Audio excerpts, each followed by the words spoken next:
জয় গুরু সবাইকে। আজ আমি আপনাদেরকে পনির বানিয়ে দেখাবো। এখানে আমি 2 কেজি দুধ নিয়ে নিয়েছি। এবার আমি রাইস কুকারের লাইনটি দিয়ে দেব।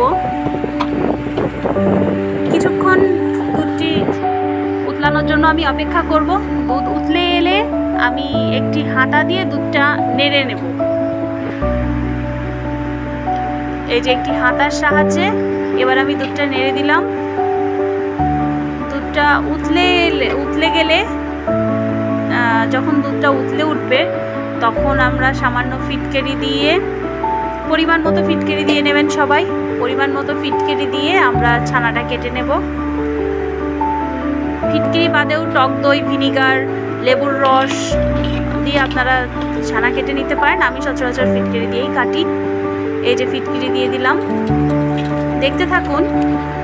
ফিটকিরি দিয়ে আমরা দুধটাকে নাড়তে থাকবো। দেখুন আস্তে আস্তে ছানা উঠে যাচ্ছে, আস্তে আস্তে ছানা উঠছে এবং জলটা সবুজ হয়ে আসছে। জলটা একেবারে যখন সবুজ কালার হয়ে যাবে তখন আমরা রাইস কুকারটা বন্ধ করে নেব। বন্ধ করে নিয়ে এবার একটি গামলা নিয়ে আমরা একটা সাদা কাপড় বিছিয়ে দিয়ে দুধটা ছেঁকে নেব। এর ভেতরে এখন আমরা দুধটা ছেঁকে নিয়েছি।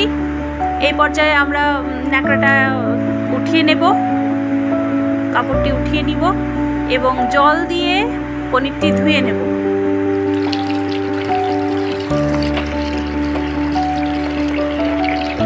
ভালো করে ধুয়ে নিব যাতে গন্ধটা না থাকে, ফিটকিরিটা না থাকে।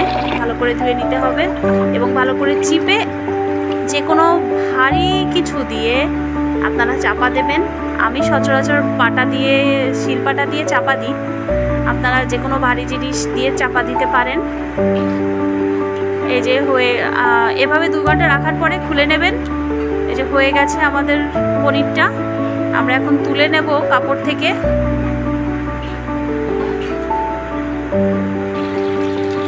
থালায় রেখে এখন আমরা চাকুর সাহায্যে কেটে নেব।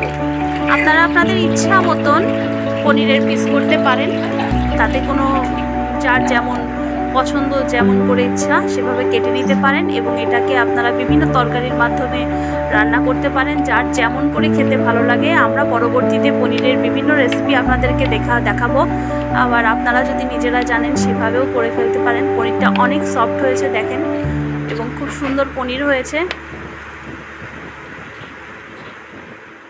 এভাবে আমরা আমাদের